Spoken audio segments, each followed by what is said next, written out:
दोस्तों, अंधेरा सिर्फ रोशनी की कमी नहीं होता, कभी कभी इसमें छुपी होती है किसी की अधूरी और खौफनाक कहानी। यह कहानी करीब 40 साल पुरानी है। साल 1980 की 23 साल की कमला की जिंदगी बिल्कुल सामान्य चल रही थी, लेकिन एक दिन उसके पिता अचानक कहीं गायब हो गए। कमला ने उन्हें बहुत ढूंढा, हर जगह तलाश किया, लेकिन उनका कोई पता नहीं चला। कमला की मां पहले ही गुजर चुकी थी और अब पिता के जाने के बाद वह पूरी तरह अकेली पड़ गई। कई महीनों की कोशिश के बाद जब उसके पिता नहीं मिले तो लोगों ने उन्हें ढूंढना ही छोड़ दिया। इतनी टेंशन और अकेलेपन के बीच कमला का ख्याल रखने वाला कोई नहीं था, इसलिए उसके चाचा चाची ने उसकी शादी प्रभाकर परिवार के बड़े बेटे अजीत से कर दी। अजीत एक अच्छा इंसान था। उसने कमला को संभाला, उसे सहारा दिया। धीरे धीरे कमला अपनी नई जिंदगी में ढलने लगी और खुश भी रहने लगी। पूरा परिवार उसे बहुत प्यार करता था, खासकर उसका देवर राजेश। लेकिन धीरे धीरे सब कुछ बदलने लगा। एक रात जब कमला सो रही थी, अचानक उसकी नींद किसी के रोने की आवाज से खुल गई। उसने अपने पास देखा, अजीत गहरी नींद में था। कमरे में कोई और नहीं था। फिर भी वह आवाज फिर से आई। कमला ने उसे वहम समझा और सो गई। लेकिन उस दिन के बाद उसे हर रात, हर वक्त वो रोने की आवाज सुनाई देने लगी। धीरे धीरे उसे लगने लगा कि वो आवाज उसके पिता की है, जैसे वो कहीं फंसे हैं और मदद के लिए पुकार रहे हैं। कमला अब डर चुकी थी। उसने यह बात अजीत और राजेश को बताई, लेकिन उन्होंने इसे उसका वहम समझा। अब कमला की तबीयत भी बिगड़ने लगी।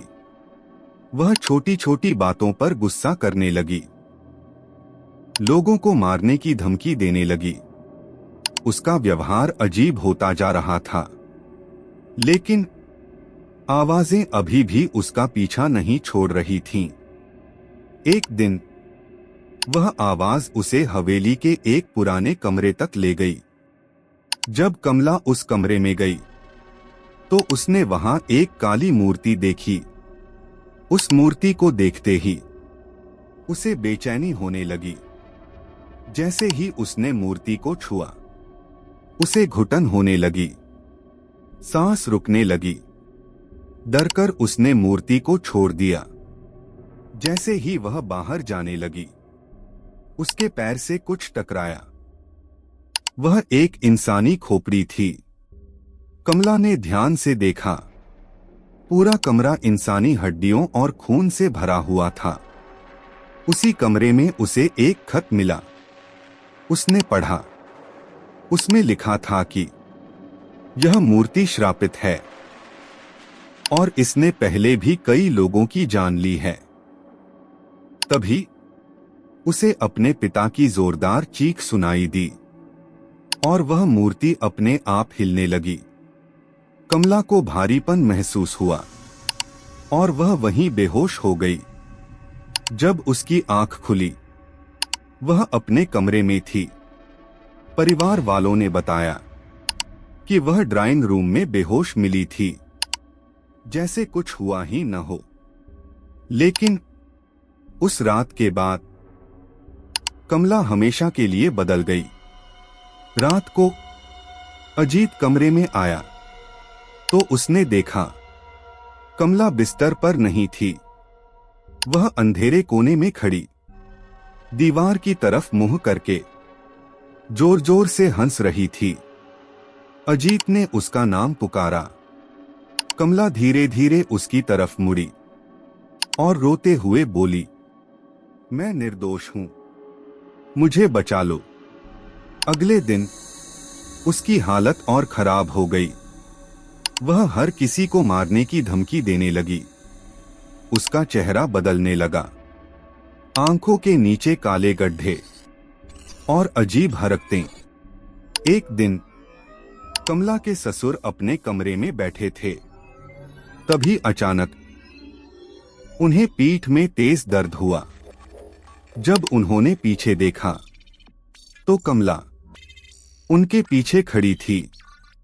उसके नाखून उनकी पीठ में धंसे हुए थे। उसे बांध दिया गया, लेकिन रात को वह फिर गायब हो गई।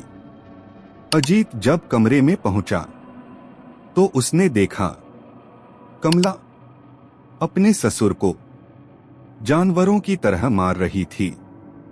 उनका मांस नोचकर खा रही थी। पूरा घर डर से कांप उठा। किसी में हिम्मत नहीं थी उसे रोकने की। आखिरकार उसे कमरे में बंद कर दिया गया, लेकिन अंदर से उसकी आवाज आती रही, मैं सबको खा जाऊंगी। अजीत की मां को समझ आ गया, यह कोई बीमारी नहीं, यह काला साया है। उन्होंने अपने बेटों को लेकर उस हवेली को छोड़ दिया और एक रिश्तेदार के घर चली गईं।